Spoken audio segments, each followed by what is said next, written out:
एपटे लगाण वर्षा सेपटे हीराकुद्र 14 गेट खोला फल फुली महानदी आउ काया बढ़ाई यार शाखा और प्रशाखा। गत किछि दिन धरी राज्य में लघुचाप वर्षा आउ ता सहित महानदी में हीराकुद्र बन्या जल आसिबा परे ये कटक आठगड़ और बांकी अंचल दृश्य।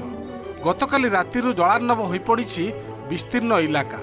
एठी धान चाष बुड़ी आउ उजुड़ी परिबा फसल। महानदीर शाखा रणनदी में बन्या जल प्रवेश करिबारु स्थानीय बिलीपड़ा तालबस्त कुशपंगी पाथपुर और बरहमपुरा पंचायत में शह शह हेक्टर धान और परिबा फसल प्रभावित होईछि। सेपटे बांकी बिलीपड़ारू तालबस्त रास्तार प्रवाहित होउछि 2 फुट उच्चर पानी। सेपरी तिगिरिया सोमपड़ारू खंडहता गाँ को संजोग करुवा रास्ता और पोल उपर चलुछि प्राय 2 फुटर पानी। हुलुहुला पोल दे आसुथुवा महानदीर बन्या जल में तिगिरिया और उत्तर बांकी अंचल हजार हजार एकर चाष जमी पानी रे बुड़ी रही।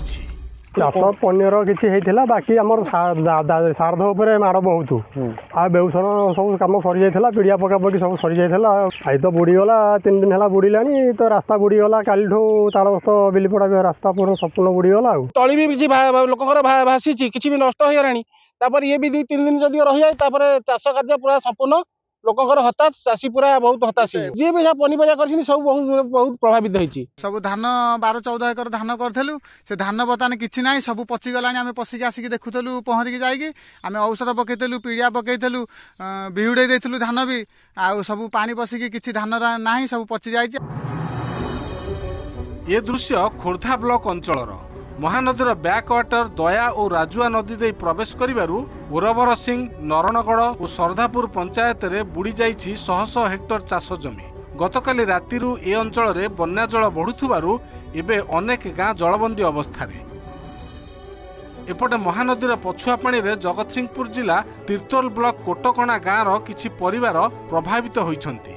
गाँर मुख्य रास्ता बुड़ीबारु जलबंदी होइछन्ति 20 रु ऊर्ध्व परिवार। सेपटे नयागढ़ जिला भापुर अंचल भी महानदी बन्या जल प्रवेश करिथिबारु प्रभावित होइछि अंचलर बहु चाष जमी। बाचस्पति सुरमा पाढ़ी आज बन्यांचल बुली जलबंदी अवस्था रे थिबा लोकंक सह आलोचना करिसेंति। पानी बढ़ुछि धीरे धीरे तापर राति की बहका हो पारे कोन करे नालबंधु पळे आसीबु गाँ को पळे आसीबु आउ फसल पनीपरिबा सब बुड़ी गलाई आउ धान बुड़ी गलाई। मणिपुर गाँ संपूर्ण जलबंदी भितर रही 1500 ऊर्ध्व लोक से भितर गाँ भितर अच्छा। हठात आज सकाल बन्या पानी आम देखुचे एत संपूर्ण अंचल पूरा पानी हो जाइए। आज अर्थात शुक्रवार ठारू हीराकुद जलभंडारु मोट 14टी गेट दे हेउछि बन्या जल निष्कासन। एपटे तलमुंडरे वर्षार आउ सेतेटा प्रभाव नथिबारु राज्य में बन्या स्थिति नाही बोली सूचना दैछन्ति जलसंपद विभागर सर्वोच्च जंत्री। तेबे महानदी और यार शाखा नदी संलग्न किछि तलिया अंचल रे पानी पशिपारे बोली से सतर्क कराई दैछन्ति।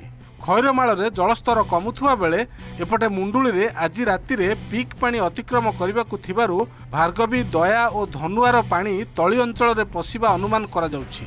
सेपटे संभाव्य बन्या को दृष्टि रखी संबलपुर सोनपुर नयागढ़ अनुगुल बौद्ध पुरी खोर्धा कटक जगतसिंहपुर और केन्द्रापड़ा भली 10टी जिलार जिलापाल को अलर्ट रहिबाकु निर्देश दैछन्ति स्वतंत्र रिलीफ कमिशनर।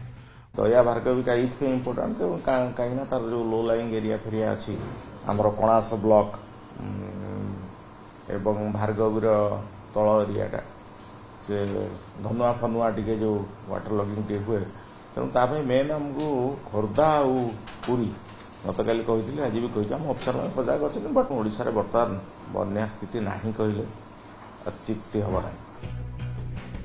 जलसंपद विभागर सूचना अनुसार एबे केवल बैतरणीर जलस्तर बढ़ुथिले भी बड़ वर्षा नथिबारु आगकु जलस्तर खसिबा अनुमान करा जाउछि। सेपटे सुवर्णरेखा बुढ़ाबलंग जलका आदि नदी विपद संकेत तले प्रभावित होउछन्ति। Bureau report OTV।